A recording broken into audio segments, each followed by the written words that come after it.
Coming from the Truspace, we ain't answer to big neighbors. I don't give a fuck what you say. Found the universal coochie, planting seeds and birds fruit. Now I'm really looking juicy.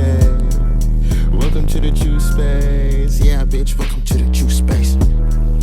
Welcome to the Truspace. Yeah, bitch, welcome to the Truspace.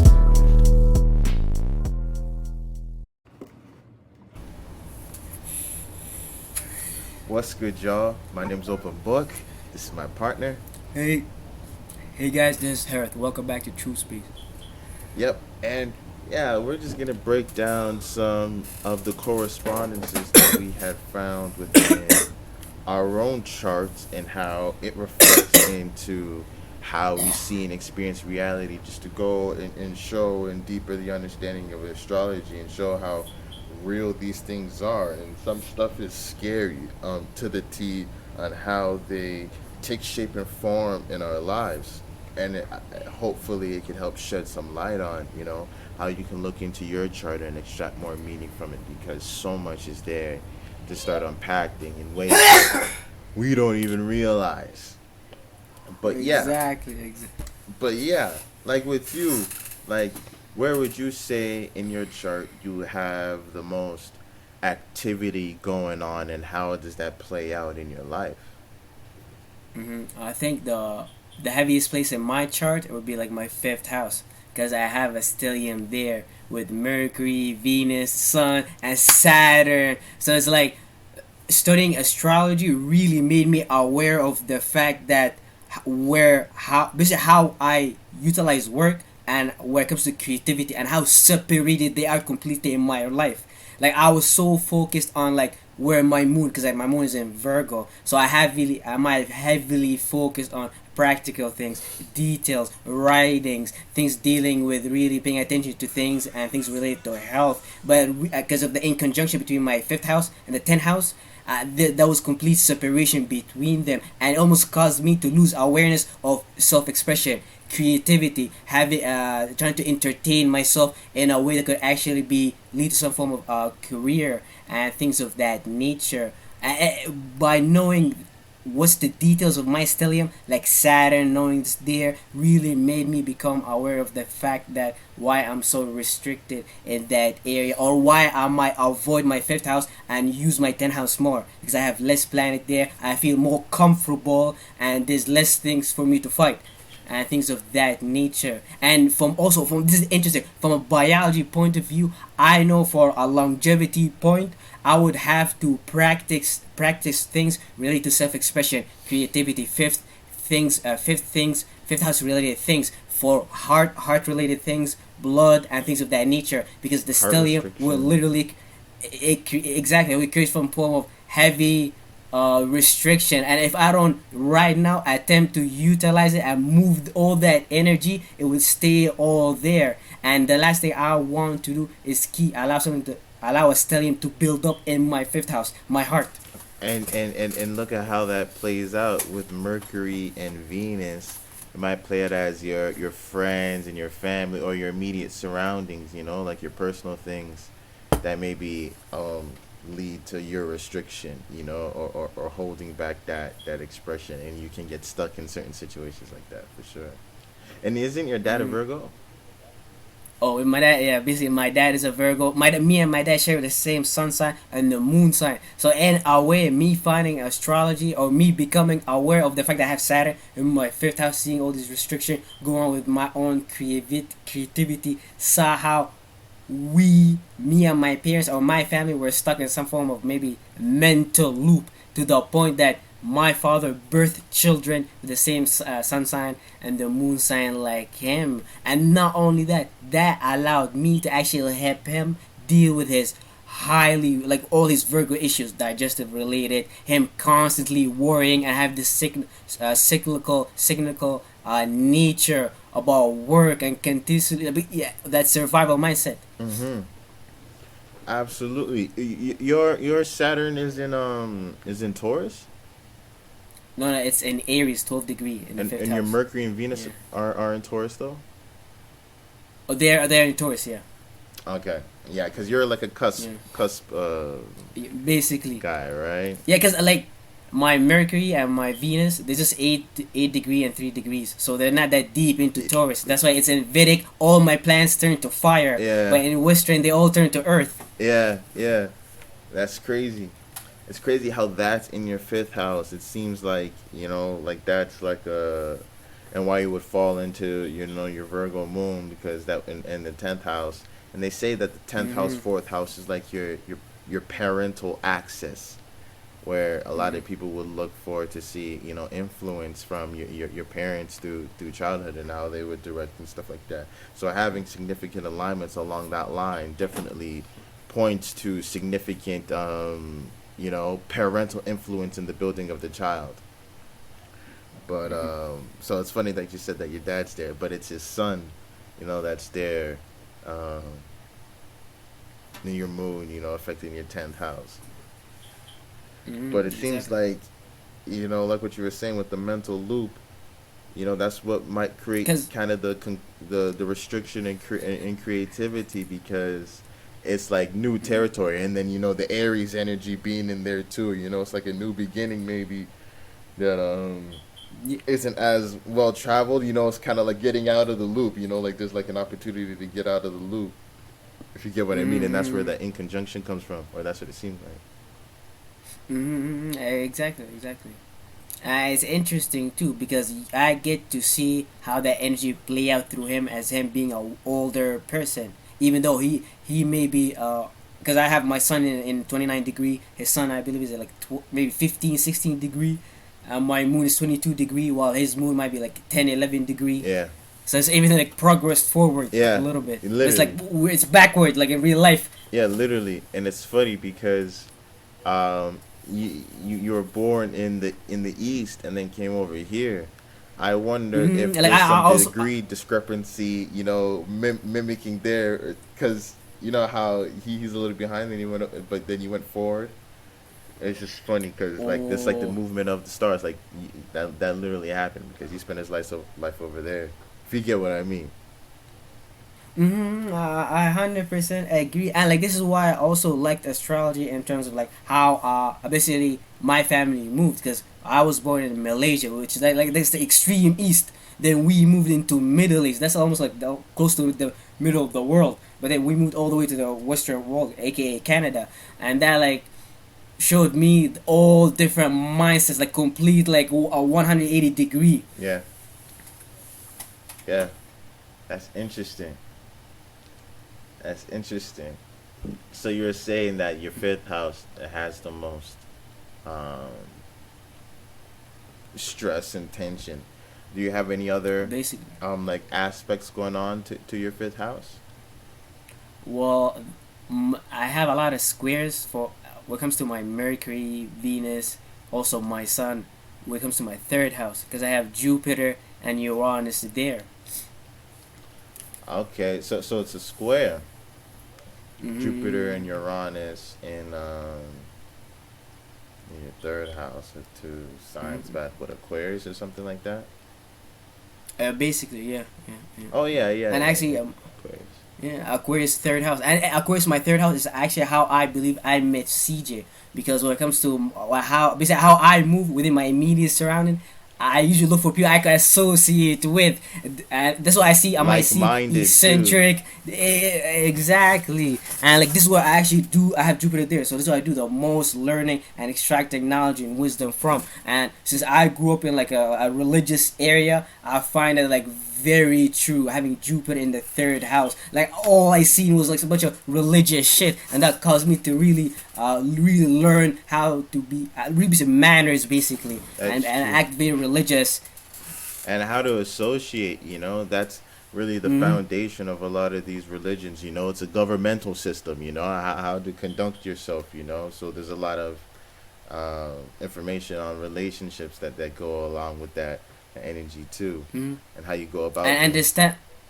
understand like the thought process and how things work. Like basically, in Muslim society, they have the adhan 5 times a day, and like if you know what that means, like you in the flow of thought, you understand the wave.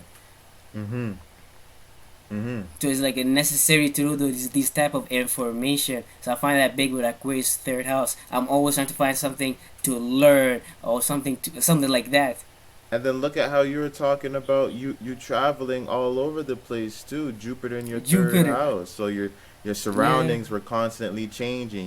Constantly changing, always. and it was unique. Radical Yup. changes with Uranus adding to it too. So, that's crazy. And it's your early development because all of that happened as you were growing up, stuff like that too. Exactly. That's But crazy. look at the fact that it squares my Mercury and my Venus and my Sun. That shows me all that moving around, maybe in some way, shape, or form, stifled me from like sitting down and developing my self creativity or self expression. I get what you mean. I get what you Mm-hmm. mean. More Because I was mutability. because I was moving through like maybe extreme, I would say extreme ends in terms of society. Like imagine you have to learn how to behave a new way, a new language. It's like it's backward too, new customs, and but as you're trying to enter high school, trying to learn how to accommodate yourself with everybody, different mentalities, and these type of things. Wow, that is pretty hard because look at that. Where you have Mercury and Venus and Saturn there, that makes so much sense because you would have to really attach the systems going on to different places where there's different rules, there's different regulations. So you would really have to Mm-hmm. attach or narrow your mind to follow certain systems, which would make it hard to embrace broad scale creativity. You know what I mean? And to be a little bit more broader because you so tailored to the structure. So that's crazy. I definitely see that. But also it plays out in the fact because I have like Mercury retrograde too. So like add that on top of it, me trying to learn the language and then having Mercury retrograde in my chart. Like I was going through maybe it's too much internal thought process too. Yeah, Mm-hmm. yeah. That's interesting. That's Mm-hmm. interesting. Because my Mercury square Uranus too.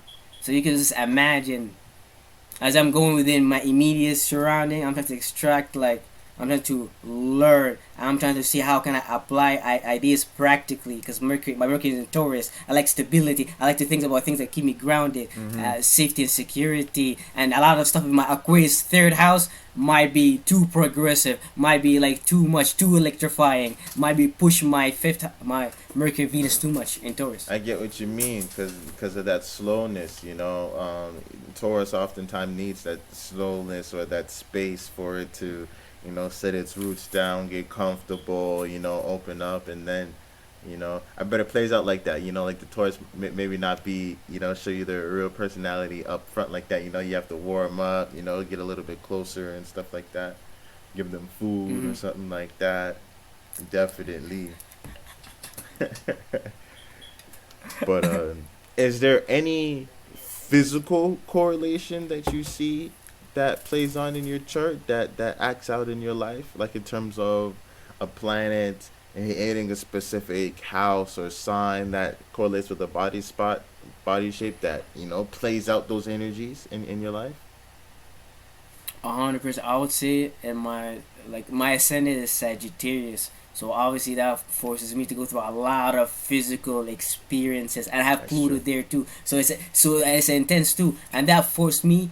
I was very into like exercise and things of related to these things. So I actually tried a lot of form of activity. I tried powerlifting, bodybuilding, Olympic weightlifting, calisthenics, and like a broad Yeah. experience of physical experiences to extract knowledge and wisdom and see like which sport is the best, or like how can I combine different exercises together based on my experience with my ascendant, which is kind of funny. So I have Virgo in my 10th house, so I'm looking at my body as I go through all these transformative experiences. Pluto there made me go through extreme experiences. Like I went through a lot of injuries when it comes to my like weightlifting career, but that made me actually learn a lot about the body, because it actually allowed you to tap into certain places that you may think that you don't have awareness there, and the fact you injured that place comes from the fact that you never developed awareness there. This is why they will tell you before you exercise you have to develop a good form, because that form, it will maintain the stability of that, and basically maintaining awareness. That's what you do, yoga and things related to these things. So I find that my having Sagittarius ascendant and Pluto there, I went through extreme things with physicality, and that made me learn a lot to the point in high school the only thing I was known by for people is just exercise. That's it, and all the informations I could provide, the fact, and that because I have Virgo 10 house, so I became just like an infinite resource. Yeah, the library for that type of shit. Yeah, for sure. For sure, I get that. And also I would add in having Moon in my 10th house in Virgo. That made me highly aware of what type of digestive issues that I could develop based on the fact I have Moon conjuncting Mars. So when it comes to the way I utilize this energy, I may do too much, and that exert a lot of energy, and that actually forces me to try to get that energy back by eating properly, so I could deal with my 10th house related things, and things like that. Basically really made me aware of how should I eat for work, basically. Yeah.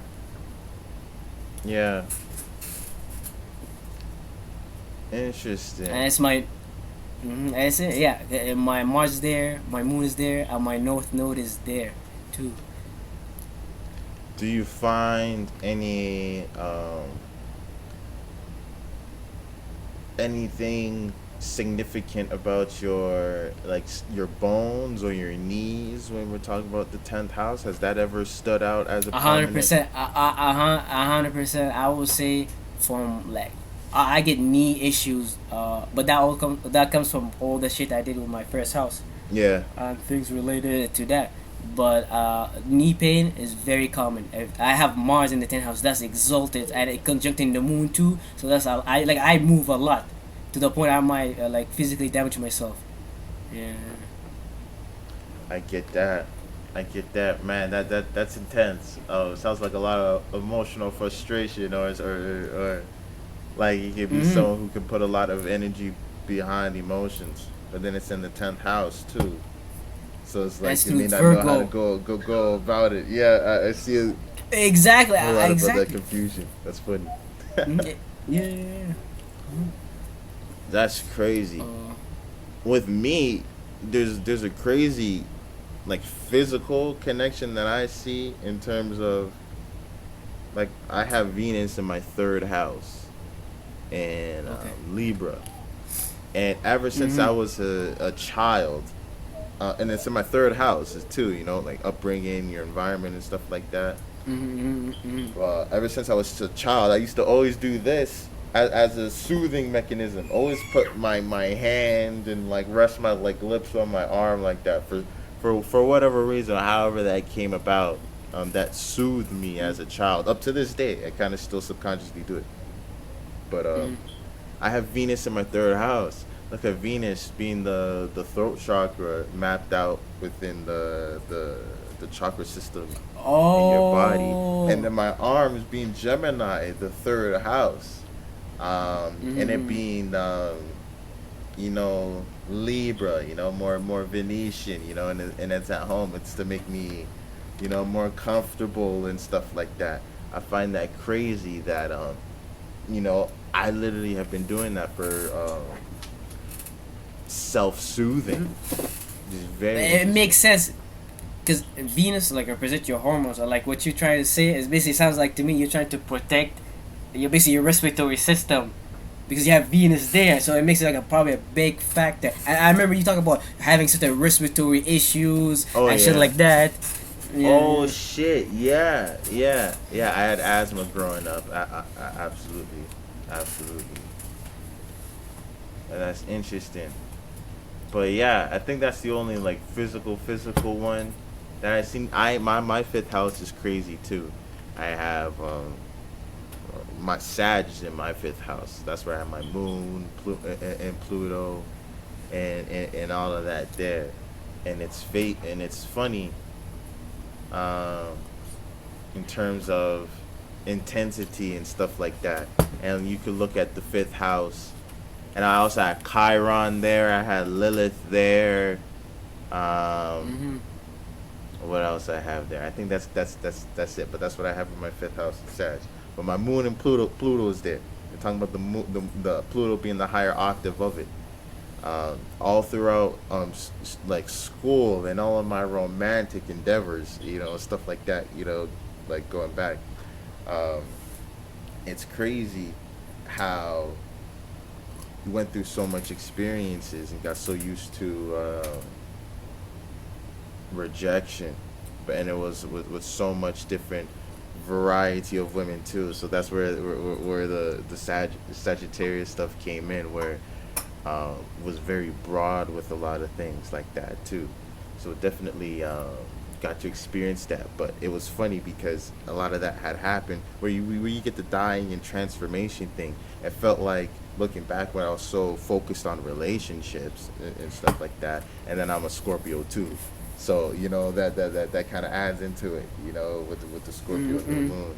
But there's so much attention, and there'll always be like one girl would be so important, but 5 months later after you try and it doesn't work, there'll be another girl who is just as important. You know what I mean? And it would keep on going on. Bro. It go. Libra in the third house, like I'll call you like a hole. With if I see you in the neighborhood, you fall in love so quick. Oh, with Sag in the fifth house, you'd be down to try it. But it was intense, and that's funny. That's what led to the all of the rejection though, because I was coming with that, and I'm a Scorpio too, so I was coming with the energy. It's like I'll love you forever, and they're like, what the fuck, nigga? I'm fucking 15. The fuck you mean you'll love me forever? You bring them Pluto. Yeah, Exactly. Exactly. I don't know if you heard. Have you heard of the Greek story where this Pluto took someone's daughter to the underground and he never returned her back? Persephone. That's what it's. Yeah, this bro. That's sad. That's what it sounds like, yo. That's jokes. Yo, dead ass though. Dead ass though. What she probably didn't know what she was getting into. He was said he had a castle. That's all she knew. That's all she knew. Oh, was it hell though? Oh, was it hell? I didn't know. But that's jokes. But then yeah, it's funny how well you have an in conjunction with your Sun and Saturn, right? No, not with Saturn. It's with your moon that No. the in conjunction is, right? Yeah, it's an in conjunction, yeah, with you. Yeah, with your moon. But your Sun is like almost near Saturn Well, it's 29 because degrees. you're Aries, right? Yeah. You're like almost a conjunction with your Sun and Saturn. I'm in opposition with my Sun and Saturn, Oh. which is interesting. I And see. look how influential your dad's relationship may be with how you go about certain things, even your emotional world, because with the moon and stuff like that. But then look at my dad was absent, so it's interesting. I do see that with Saturn. I'm sorry. I apologize. That's jokes. My guy, Bro, apologize. having Saturn in my fifth house, you guarantee my father was there, yo. Absolutely. Maybe too much, yo. Eh, Like till the point it killed my heart. exactly. Or maybe created, responsibilities for certain things that, Mm-hmm. don't allow for that flow to happen. Absolutely. Exactly. Absolutely. I definitely see that. A lot of times I would read like other people who have like Sun Saturn oppositions. A lot of times it leads to an inferiority complex. A lot of times, and I definitely seen that in my life with certain things, not being sure about certain things. Thank God for my Sag moon, because it kept me curious and questioning things. But it definitely does create, like, when people are kind of like have the chip on their shoulder, or like, kind of like the underdog, you'll find a lot of, say like that self-made millionaire woman or something like that, who came across all the odds, where things were stacked against them, or a lot of people, who, were the underdogs, or had come up, find success under that pressure, because pressure creates diamonds. And then looking at going against society and all of that, my entire life, it's always been like that. And then look at, Yo, it's crazy the fact, like we're speaking about your father being absent and Saturn being in your opposite to your Scorpio fourth house, and you can look at the moon as your mother. Your mother is like very close to you, and you can see it in your chart. yeah, bro, like legit. And Like my mom literally. was a Taurus, too. And she had Saturn on top of her moon. She's a Saturn Taurus too, so you see the opposition come there too, and it's interesting. It's interesting. And then my mom's a Taurus moon, but my dad was a Taurus. My dad is literally a Taurus. So it literally opposes my chart too, which is crazy. See, that's also an interesting combo. And both of my parents are Aries, and both of your parents are they have a lot of Taurus. Taurus energy. Yeah, so I find that interesting too. My whole family is so Earth. I'm like my mom, me and my mom. My mom's a Scorpio, but she's like an anomaly. Everybody else is literally. My grandma's a Capricorn, double Capricorn. My auntie, she's a double Capricorn. Her daughters, my cousins, one's a Taurus, one's a Virgo. My sister's a Virgo. It's like everybody's an Earth side in my family, which is interesting. They didn't know what to do with my fire sign ass. They're like, we can't see these visions. We can't see these visions. We got itchy palm syndrome. We can't see your visions. But I can see how all of them, the fact that all this Earth energy would seem like some form of hell for you, having fire and water being your moon sign and then your sun sign, because they tend to make everything so condensed, everything makes sense. exactly. It's like I'm pretty sure that you felt like they tried to bring you down. Absolutely, and that's how it was with Saturn opposing Sun. It's you against the world, really. But thank God for that Sag. Same thing. That keep the broad mind, and you're still able to develop relationships, but it becomes like a tight knit relationship because you're still a Scorpio at the end of the day. Where or the way you organize your relationships, and like you only let certain people get close to you, but the Sag allows you to open things up for sure.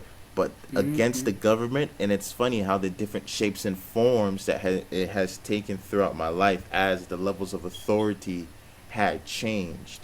I remember it being as a kid, it just being restrictions in general and the rules in general. Like I never understood it. It was always, like, what do you mean I can't do this? Don't climb up on here. My mom would always tell me not to do this, not to do that. And I'm like, I literally physically can do this. So what do you mean I can't do that? It literally discombobulated. I've always thought like that. And it's like, what do you mean? And it kind of makes you want to go and do certain things because they're like, you can't do it. And it's like, what do you mean? I can, don't touch the table. And you're like, what do you mean you can't touch the table? And then you go. So I definitely seen that. And then I had respiratory problems my whole life too, but I don't remember necessarily. I don't think I have a heavy aspect to my third house, but I did grow up with asthma, having to take an inhaler and all of that shit, and allergies like a bitch. Maybe that's Scorpio comes into play there. Yeah, well, I had like crazy allergies. Growing up, is there a signifier for allergies at all in astrology?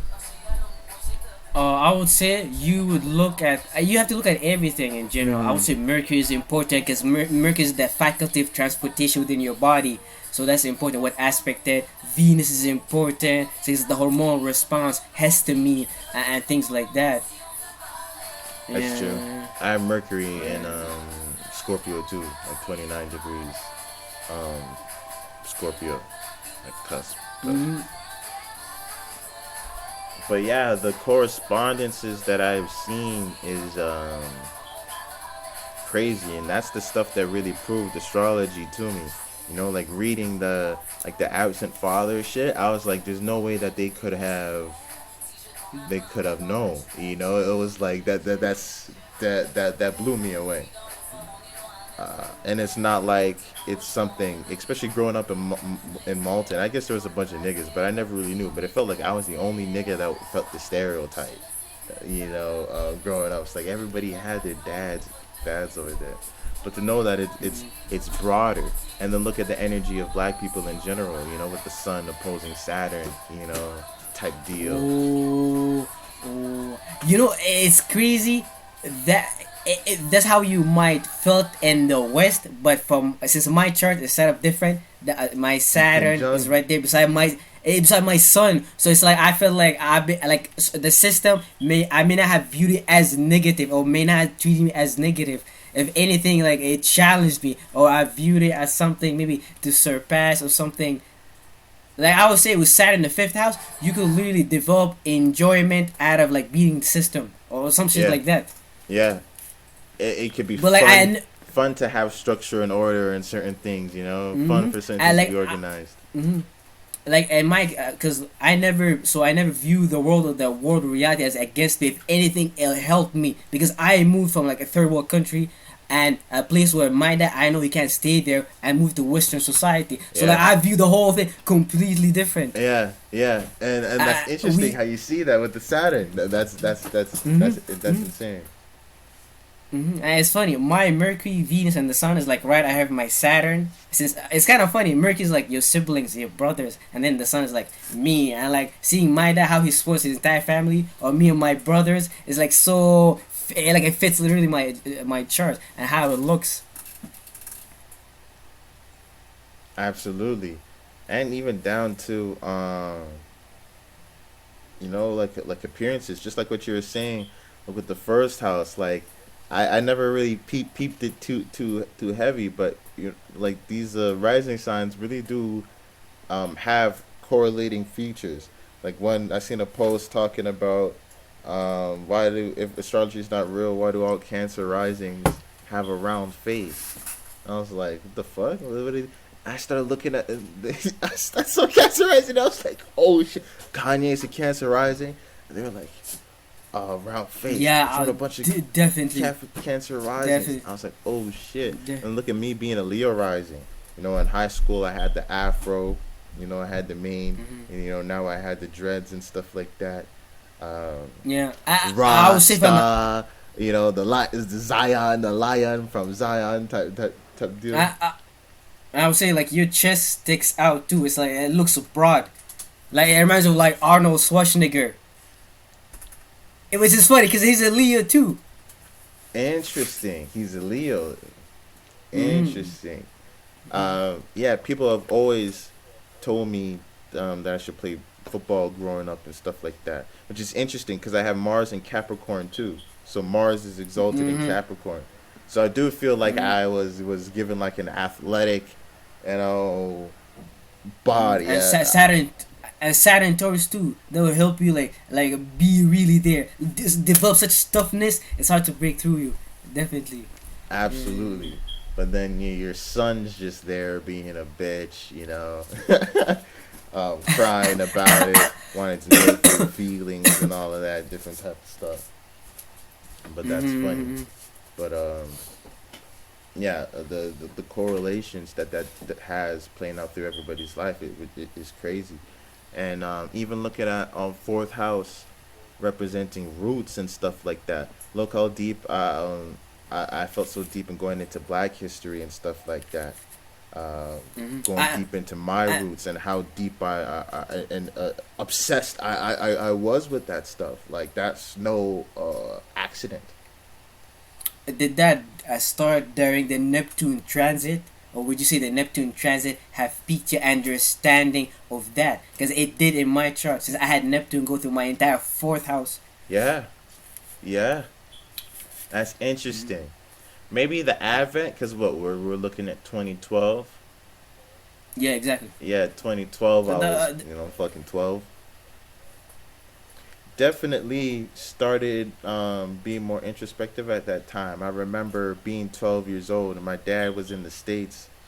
I spent summers there, and just especially my family in the States. It felt like everywhere we went was the ghetto, and it was like I'm like, is America? I thought America was the ghetto, just because that's where all my family was. I didn't know that they had nice neighborhoods and stuff like that. I thought America was just all run down and shit like that. I'm like, what the fuck is this?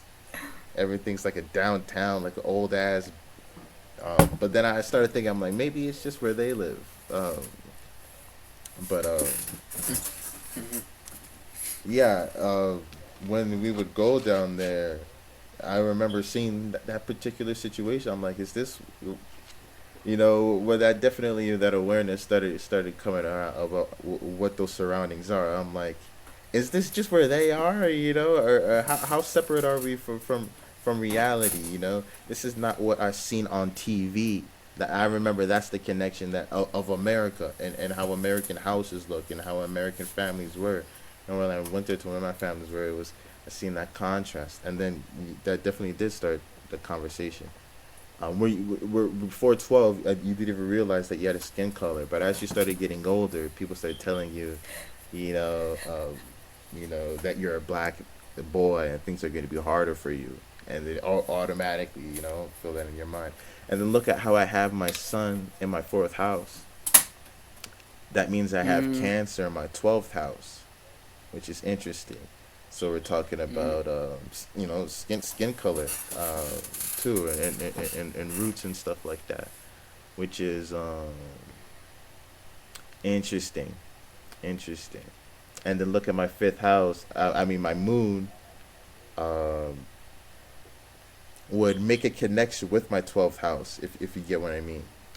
So it's like, I definitely do think that's a big part of the expression there, or that's there for sure. I see the roots meaning in the 4th house. A lot of people, just stop at the family, if you get what I mean, meaning, but it goes down to your roots too. It means that. I could see that how you would basically try to learn about your 4th house, but to your 12th house. Exactly, for sure. And then I had Neptune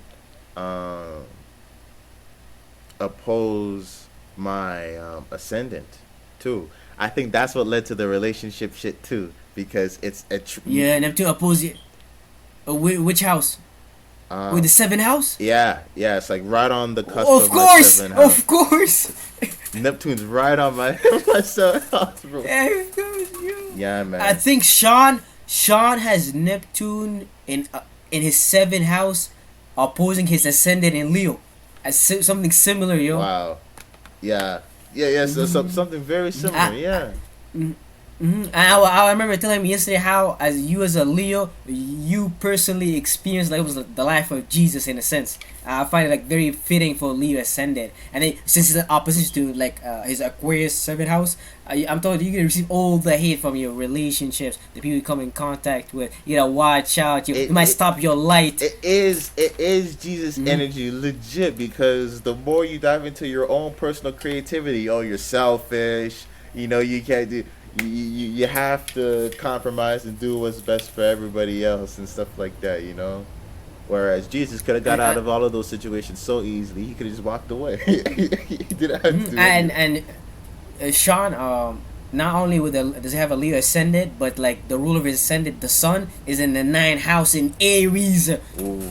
Nigga, that's extreme Jesus energy. That's extreme, and this nigga looks like if Jesus was a Malaysian, if Jesus was from Fiji, or wherever this nigga's from, Sean would be Jesus. Yo, that's jokes.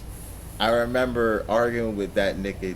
This nigga was telling me how it doesn't matter, our life doesn't, all of this shit doesn't matter, and I'm like, what do you mean we oppressed out here?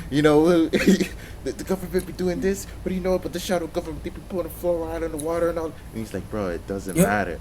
And then he would break down to me how it doesn't matter. And I'm like, oh shit. See, that's interesting because as you guys heard, CJ's sun opposes Saturn, But our buddy Sean, his moon is in Capricorn. Nigga, he lives in Saturn. He lives in depression. He lives in a prison. He knows what it's like to be in the extreme form of a matrix, yo.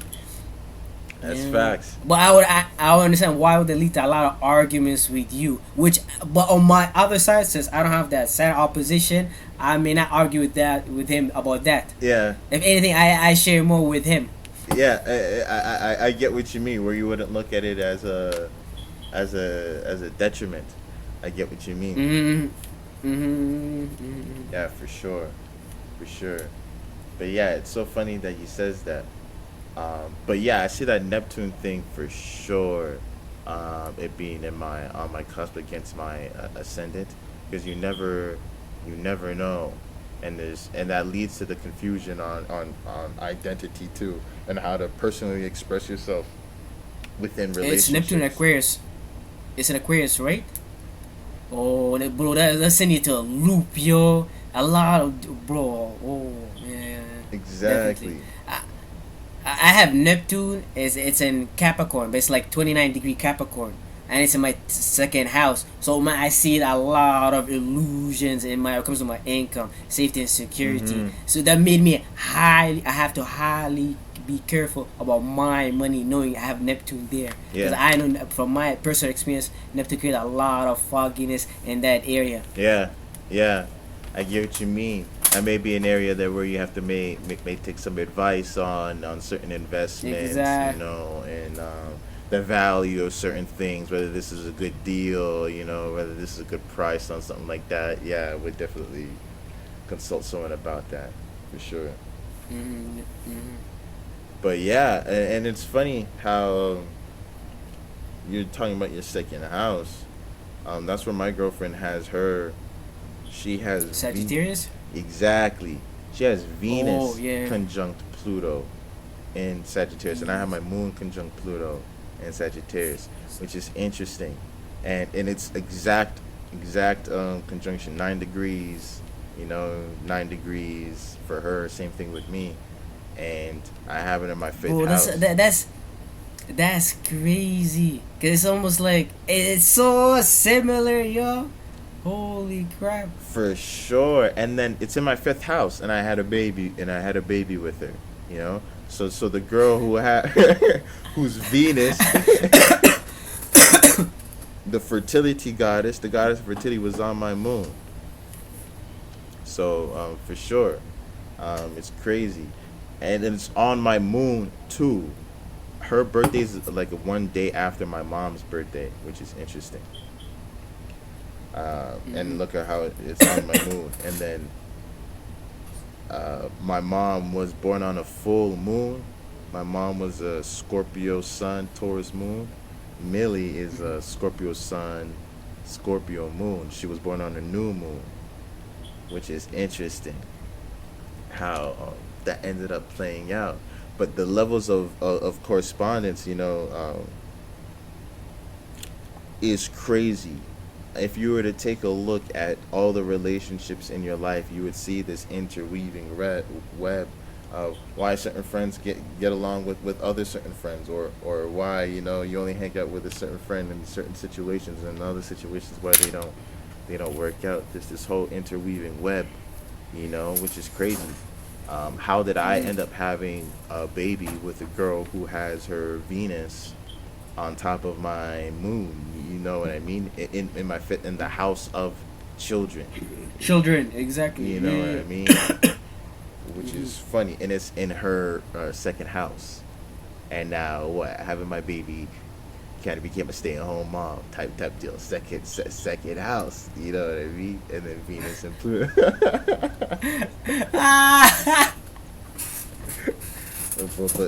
but that's true, which is very interesting, and she's a Scorpio ascendant, which I wouldn't wish that on.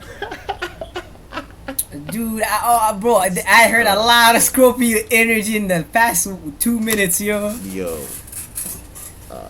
And I thought I was heavy Scorpio, and I come from a Scorpio mom too, but it shows the positives of Scorpio, or how I can better you utilize it. That can really give you like that tunnel vision where you really get stuff done. Just like like when we talk about like dudes with sex and stuff like that, how that's such a motivating factor. Scorpio ruled by Mars. How sex is such a motivating factor that niggas would be able to do anything. But that shit's real. Tapping into that type of energy. Scorpio teaches you that you can get there. Look out, Drake's the best rapper. I'm telling you. The people, and I don't even need to tell you, the shadow government be using Scorpio. They've been using Scorpio's probably the secret boss and villain behind the whole thing, but behind everything. I would say with they wouldn't need it. I would say with all shadow government experiment, if you want to do some real mixing, you have to involve the 8th house, yo. You have to involve war, death, sex, and that energy. It has to be like, it's not occult without the 8th house. Like I don't even see how you could do that At all, bro, at all. And it's so facts. And then look at the sexual energy too, and then look at the correspondences with the signs within your body: head, Aries, throat, Taurus. And then when you go down to your reproductive, Scorpio's there. And we're talking about the Kundalini energy there too. The coiled spine. Whoa, isn't no fucus in between Scorpio Sagittarius and Scorpio. So is that nigga grabbing his dick or something like that? Fighting the serpent. Yeah, the serpent. The serpent. Dude, they call him the serpent barrier. The serpent barrier. And look where it is. It's in between Scorpio and Sag. It's literally at your crotch. Yeah. Which is interesting. Very interesting. But yeah, it plays out so crazy. Like with Millie, it's funny. Venus in Sagittarius, in her second house. Literally, she's the type. She has a tendency to say if she finishes something like a rapper, she would just put it to the side and stuff like that. Just like kids with their toys and how they have to get sprawl out. That's how she is. Her stuff is always careless. Sprawl out all over the place. Her shirt has to be over there. Her shoes over there. Her things over there. She sprawl out. But look at the Venus in the second house in Sagittarius. The broad dispensing of her resources. And how it's kind of reckless but broad, and it covers up the space. It's expansive and stuff like that, which is very interesting. Like so things play out literally down to that level, which blows me away. Since I have a Sagittarius ascendant, it plays out like physically. Like I like physical freedom to the point that I like just like gym clothes, to the fact that the fabrics allow me to feel my body better. I don't like tightness. Because I like freedom within my physical body. That's fact. Which is a big fact. I don't think I've ever seen you. Yeah. Never, right? Some loose, some tracksuit, some. Yeah, that's facts. Yeah. I never wore like skinny jeans, nothing like that, yo. I always like just having a sense of freedom physically. I get that. I've never been too into fashion, but I do see that aspect with the Leo ascendant. I've always looked at it more as costumes. Maybe that's the Scorpio sun kicking it, it should be that. But look at Dolo, how he's a Leo ascendant. He's a Leo ascendant. But he's an Aries, so maybe he doesn't think about it too much. He just wants to look fly and doesn't think about it, and just does it. Sean is a Leo ascendant too, and I would think he'd stick out too. But like having all this Capricorn influence, it gives this Leo ascendant like a level of darkness. This nigga would like to wear black, dark colors and things like that. I get what you mean, and he stands out that way. And look at his hair, how prominent his hair is. To wait, he cut this shit, didn't it? But then he probably still looks like Jesus now. Fucking get this nigga, bro. I'm telling you, bro. Half a year he's back. He looks like the sun covered up, or like the sun like hidden in darkness. Don't kill me. The shell over the sun that's hiding its sheath. the Jew people that I'm talking about.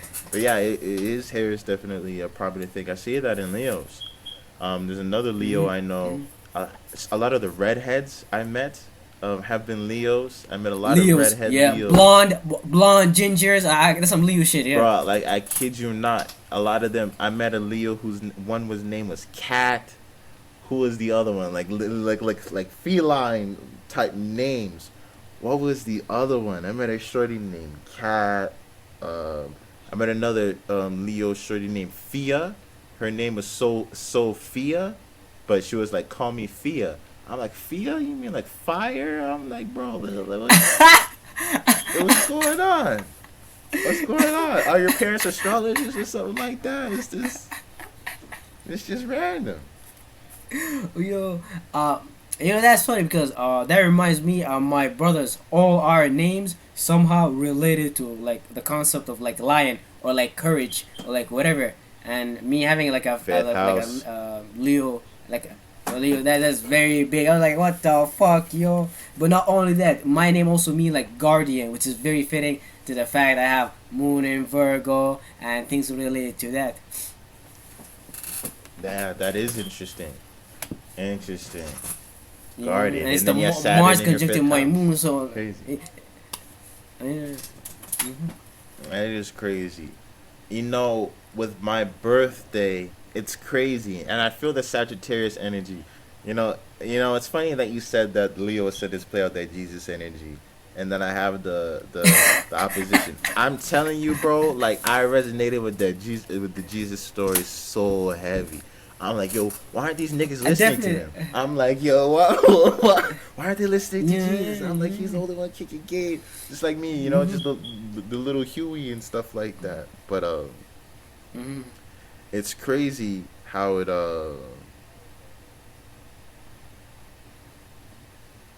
plays out. But with my birthday, you know how obviously, or when the Julian calendar came out and how they switched up everything and added 2 months and all of that different types of stuff. November, the month that I was born in, used to be Nov, is representation of 9. It's like October was 8. December was 10. It's kind of like French correlation. I wonder why French correlates with that. Maybe it's just because it's closer to Latin or something like that. But whatever. But because of the added 2 months, now my birth month is 11. But back in the day, it would have been 9. So I would have been born the 9th month on the 9th day on 1999 with my moon that travels, has a 9-month cycle, is 9 degrees, the 9th sign, conjunct the 9th planet in the solar system, Pluto. So I'm like, yo, 99999 9. Oh, sounds like Hitler. 9999. Yo, what if that was a mantra, bro? He was like trying to reach enlightenment or something like that. That's funny. But I think that's crazy. And then now I met Dolo, and then I went and found Dolo. Dick is talking about how he's Archangel Uriel, and he has the same thing and all of that. That shit was crazy. Like, this shit's real out there. And and then look at how deep we took to astrology. Once we found that shit, that was the answer. Like, we really have to start taking a deeper look at things, because then now we know what to jump into and what to connect to. Imagine if I was scared of Dolo, or say not wanting to acknowledge or have certain awareness about things about myself, and then rejecting someone like him. Look how I'm turning away such a deep mirror, and then that's how it played out. But fate works its way into you, because you showed me Dolo a long time ago. And then I'm like, who's this weird ass nigga, dressed up like this? And then you don't pay too much. And then later on, he comes up again, and it's like, oh, let me watch this nigga. Little did I know I had such a connection to him. Yeah, I remember you telling me, or finding out that you have Antares moon. Yeah. And that led me to find that I have a Antares ascendant, which Ascendant. I never looked at it. I was like, what the fuck? That shit's real, bro. That shit's real. Mm-hmm. And then look at One Piece and how that was my anime, bro. That was my shit. That was my life. Luffy. I should get like what would Luffy do tatted on me somewhere or something like that. Like that's literally like the mantra I have within life. The author of um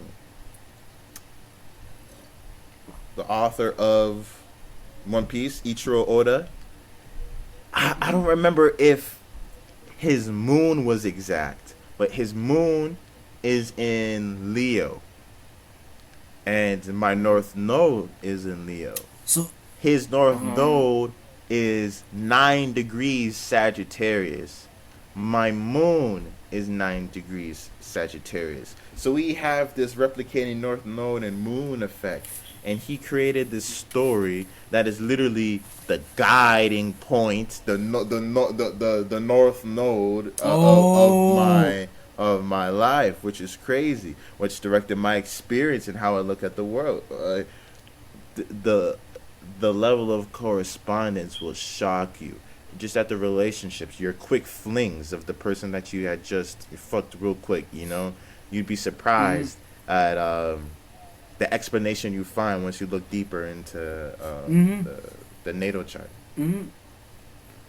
probably like the ramification of it too. It gives it a weight, and not only that, when you know things like your Saturn return and things like that, you could really start to prepare for things. Since right now, I know where was Saturn Aquarius, so like I know my Saturn return will be maybe in 2, 3, 4, 5 years. Yeah. So I already know what to do.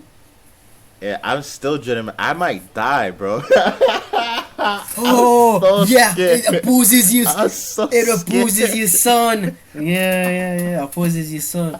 Holy I'm shit. so scared, bro. I don't even know. And yo, it's crazy. I heard Tupac. There's a Tupac interview. What in the Kendrick Lamar album or something like that. I think that was the interview. But he was like how, like, people above 30 don't give a fuck anymore, or that's when you become like assimilated into society. You know, that's why they really try and get the young black man. Why they really try to get the young people so that get the fight out of you, because you know the 20-somethings the one who will spark the revolutions.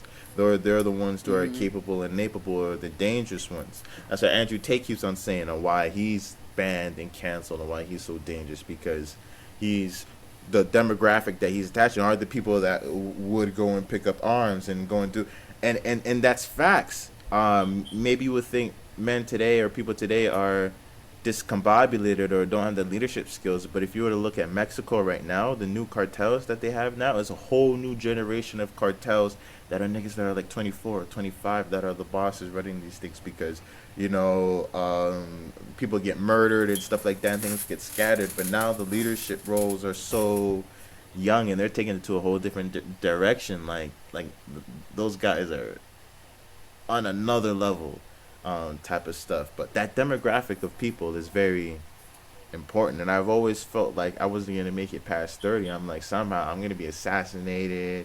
I'm going to be going against the government to some degree. That's how I had it in my mind long before I knew astrology or spirituality or anything like that. I'm like, nah, they're going to kill me for something before I reach 30. I always had that feeling. And then look at how I have my like you can, like, even all my friends knew that I had that feeling strong. I mentioned it. It was something I talked about. And then I have my sun oppose Saturn, which hits me when I'm 30 years old. That's there's no way that's a coincidence. Wow. There's no way that's a fucking coincidence. God is real, bro, and this nigga's a comedian.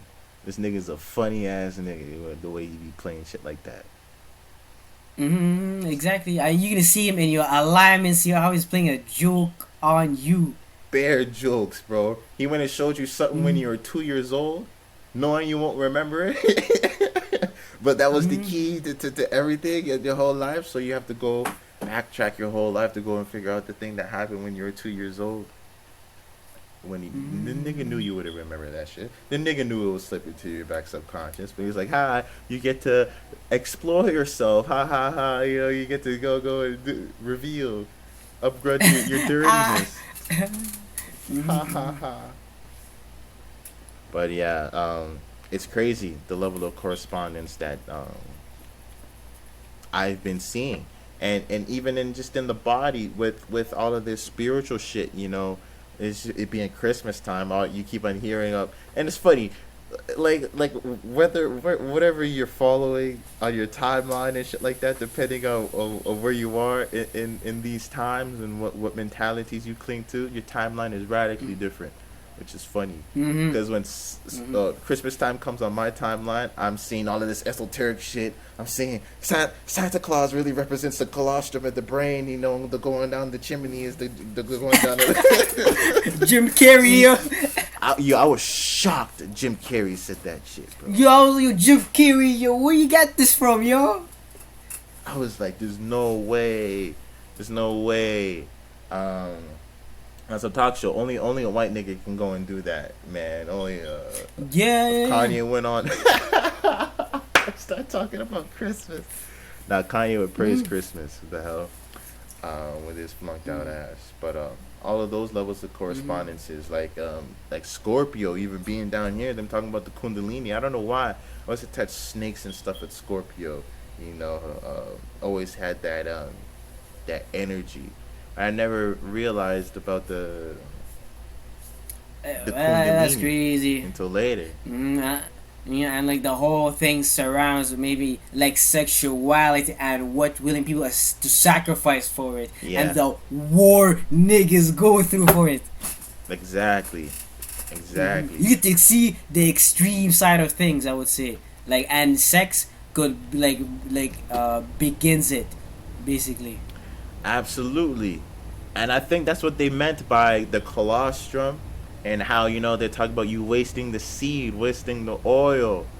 And I found out why. You know how Dr. Ali talks about no fermentation is supposed to be going on in your digestive tract. Exactly. I found out why, because of that alleged the oil that's being secreted. And yo, this is crazy. I'm about to fuck y'all minds up. I think I told you about it before, but apparently in the Jesus story, Mary and Joseph, obviously everything was allegorical, referring to biological processes and astrological processes, but it corresponds one and the same with each other.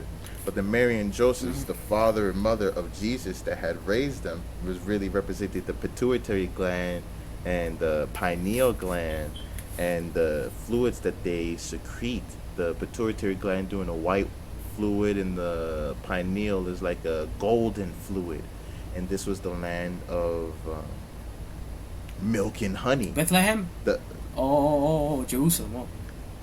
Jerusalem, exactly. Bethlehem is here. Bethlehem literally translates to the house, Beth. House of bread. The house of bread. That's your motherfucking tummy, nigga. That's your motherfucking tummy. And what's rules of Virgo? The digestive system. And what's the most predominant thing that people make to feed themselves? Bread. Bread is so big in Middle Eastern culture, like every part of the world, period. To the point people are willing to fight between whole bread versus white bread. It's facts. And yo, that's a great representation, because look at how nowadays it connects with all of those oils and things being secreted in our body too. Because look at how we look at bread. We want the pure white stuff is the best. We don't even want to see the crust. Cut the crust off, bro. I just want to see the white fluff, the pure starch, which when it goes into your digestive tract, stays into your digestive tract more. Now all the bacteria that's in there gets to feed off of it, eat it up and ferment it. But if you were to get something that's a little bit more minerally dense, more fiber, it would clean your digestive tract, you know, and it'll pass through it. So depending on what your bread is a bigger, metaphor of, what you consume in general, and the quality of your flesh and how you value your flesh. But look at, Jesus was born in Bethlehem. Is Mary and Joseph, the land of milk and honey, these oils secreting and coming down here, which happens once a month. They say that it happens. I heard about it when I think the moon goes to your sun sign, or a new moon in your sun sign. Exactly. Remember Full Metal Alchemist? When you become God, when the sun and moon conjoin? But that was what they were talking about in alchemy, where all of this, biblical language came about and stuff like that. But that's why he's born down here in Bethlehem, and here's come from the land of milk and honey, and stuff like that. But the fermentation comes in, where the oil, when it's in your stomach, it has to be preserved. This is what they mean about not wasting seed. If you were to go and have sex, which you could do whatever you want with the seed. This is you. But they're saying that it creates these psychedelic experiences once it goes back up your system. And it's true, because Menelin is broken down, is one of the metabolites or breaks down to metabolite that goes into DMT. So it's like all of this stuff is internal in us, which is crazy. But I admit, it would make sense that the Scorpio, your fourth house, obviously oppose the second house, Taurus, your hormonal system. So obviously there's some form of ramification when it comes to controlling the opposition. Yeah. Absolutely. And then look at how, and then Taurus, even consuming and stuff like that, changes in how you're able to rise that energy or transform and do that. But if fermentation goes on, it says that they say that no alcoholic can enter the kingdom of heaven, which I don't think like it's alcoholic. I think like you can manage these things. If you want to be like, fuck it, I will waste the seed this month, I'll try again next month. Like you could organize things like that. It's not that bad. You can let the nut loose one month. Be like, fuck it, I'll try again the next month. Like you don't have to be too serious with that type of stuff. But it does produce this mystical experience. And look at how much correspondence and stories is derived just from that. The whole fucking Santa Claus thing. How much stories and fairy tales do we have that is based off of that? It must be significant, the fact that they even kept it. The story of you describing, or talking about how we're supposed to like look at that sacrificing your nut. It sounds like the whole story about when Judas betrayed Jesus, yo. That's facts, yo. You literally, because like you're preventing yourself from ascending or like continuing on your path. Absolutely. By participating in such behavior and things like that. Absolutely. That Bill Donahue guy was talking about Judas and saying how he got a bad rep in terms of Jesus kind of forced him to give him up or put him in that situation. He told him to do it.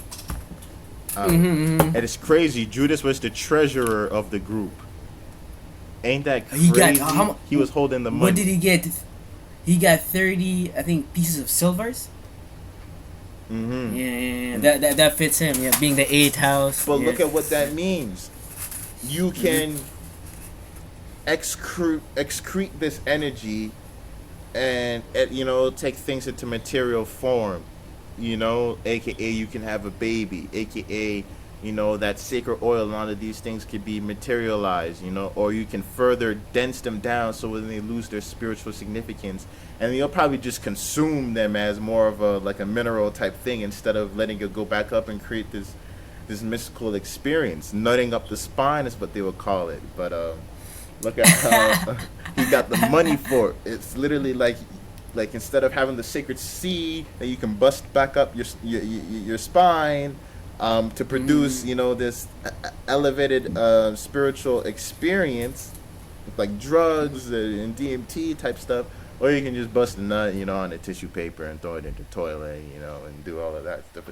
But it lines up with the sun and moon, which I think is crazy that we have these internal processes inside us, and that's really what I'm talking about. Just the level of correspondence that it goes into, through your physical life, through your behavioral dynamic, down to the situations that you go through in life, down to me doing this, to self-soothe myself, down to, my wife having a baby, and her signs and stuff like that are going into my fifth house, with the house of children and stuff like that.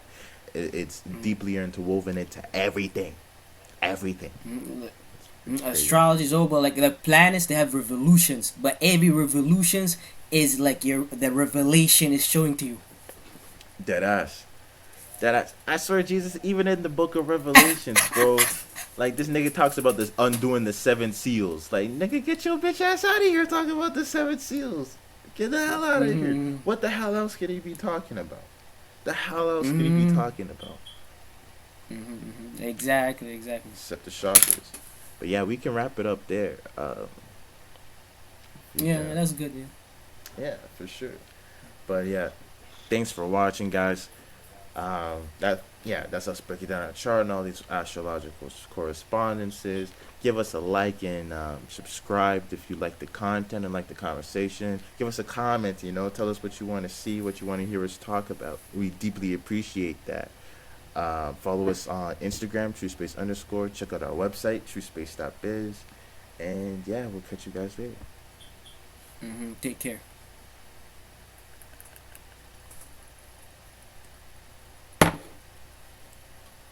I'm gonna